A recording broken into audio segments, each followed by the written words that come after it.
Speaking of checks coming in the mail, when I wrote this song, I didn't know it was going to become a big hit. So it was crazy. I wrote this with this girl from Alaska named Jewel.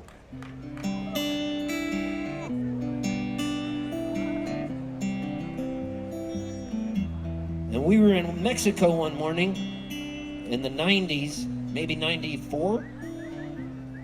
And we were surfing down in Mexico. And we woke up in the morning, and I never sleep with clothes on. And she goes, grab your guitar and play that song. And I go, what song? She goes, the one you're about to make up. And I always would like to make up songs around Jewel because it was fun. And so imagine both of us naked in a hotel room in the 90s and me grabbing the guitar.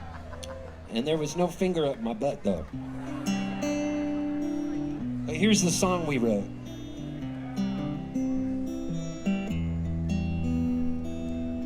I hear the clock is 6 a.m. I feel so far from where I've been. I got my eggs, I got my pancakes too. Got my maple syrup, everything but you. I break the yolks, make a smiling face. I kinda like it in my brand new place. I wipe the spots over the mirror, don't leave the keys in the door. I never put wet towels on the floor anymore, 'cause dreams last for so long. Even after you're gone. And I know that you love me, and soon I know you will see you were meant for me, and I was meant for you.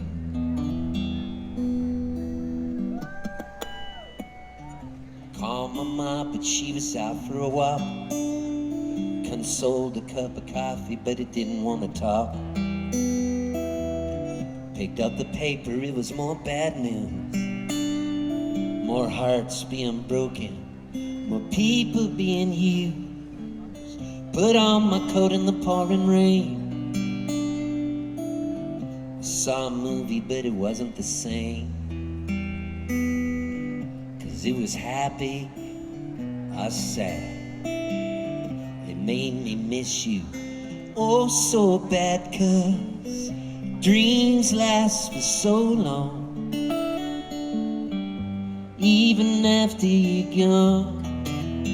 And I know that you love me, and soon I know you will see you were meant for me, and I was meant for you.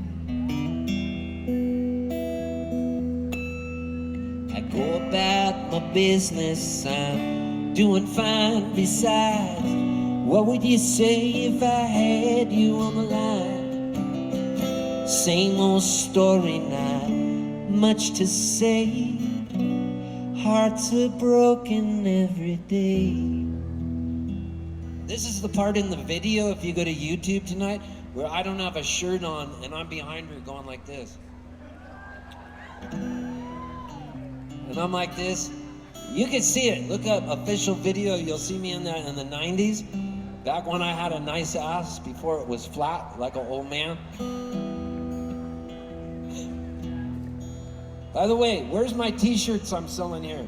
It's me riding an alligator. Somebody was going to bring one up here. Hey, you're wearing it. Can you come up and show them it?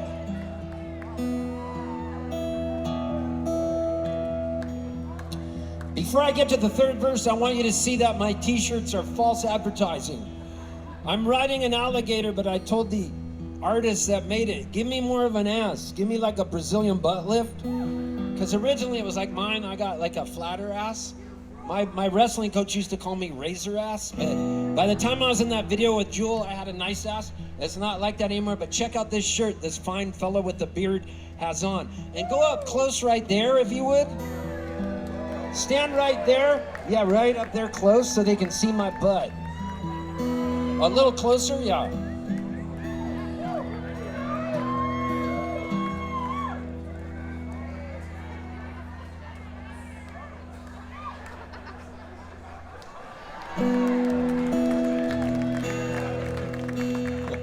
that's my ass on that shirt, but not really. After this show, I will be at the merch, and I will sign that ass on that shirt.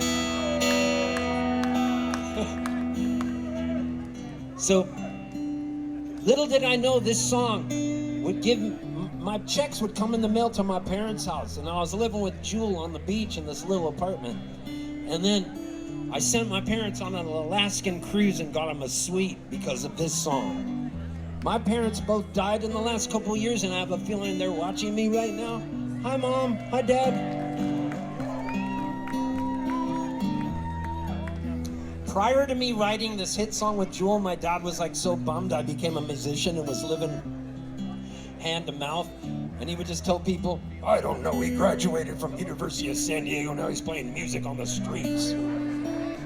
He's in a band called the Rugburns or something. And then I had this hit song and I was all over MTV, and my dad would go into a bang, you ever hear of Jewel? My son wrote that song with her. You know, you remember me? He'd sing it to him. Amazing what a hit song will do to make your parents like you.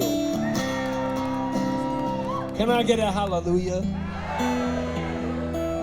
Can I get a hallelujah? This is the greatest show I've ever played. Dudes, I played this song with Jewel at Woodstock 99. If you look at Netflix and look up Trainwreck, Woodstock 99, I'm in episode 2. And I'm backstage with Jewel, and they throw me a free pair of Converse All-Star high tops, and I didn't know cameras were on me, and this is in episode 2 on Netflix, Trainwreck, Woodstock. I catch the shoes and I go, you guys are cool for hooking us up, man. And that's it. That's all I say. I got 1,002 texts from different friends going, are you fucking kidding me? You guys are cool for hooking us up, man? I was mocked. But we got off stage, and the Chili Peppers were the final band. They were going on after us. And Flea from the Chili Peppers played bass on this song, You Were Meant for Me. That's Flea. We were living at Neil Young's ranch, and we recorded Jewel's first record. We got to live there, and Neil Young's band was the band, the Stray Gators, but I got to be the guitarist. And then Flea came in to play bass on this song, so he sees me, and he's about to go on stage. And he's naked. And you see him in Woodstock 99, Trainwreck on Netflix. Flea is jumping up and down naked. And he should not be named Flea. Like, this thing is like, it's like an elephant trunk. But before he goes to go on stage, he sees me. And he goes, Poltzy.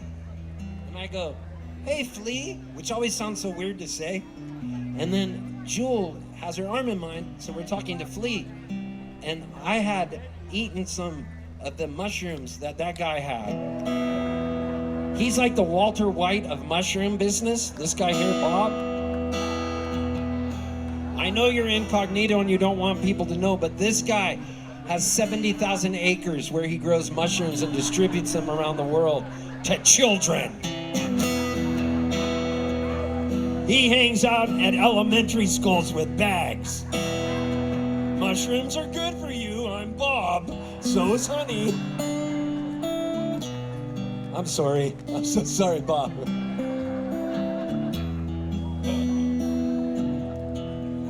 I really am so sorry. I didn't know you were going to be here.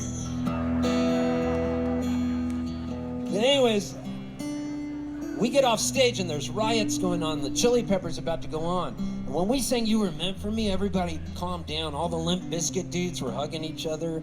Everybody was happy. And then Flea starts talking to me, and I'm tripping on Bob's shrooms. So Jewel has her arm in me, and I'm talking to Flea. But when you're talking to Flea and he's about to go on stage with the Red Hot Chili Peppers and he's naked and doesn't even have a sock over his dick, where do you look? Do you look him in the eyes? No, I was looking at his wiener. I mean, why wouldn't I? And I remember, I'm tripping so hard, I go, Jewel, he should not be named Flea. Like that, I said it out loud. And then Flea looks at me and goes, I don't feel comfortable right now. So then, you know how there's a hole at the tip of the wiener where the pee comes out? That hole, that right here, the hole, that's called a urethra, and that's where urine comes out from your bladder. So it comes out and sprays out. Well, Flea's urethra holes opened up and started talking to me.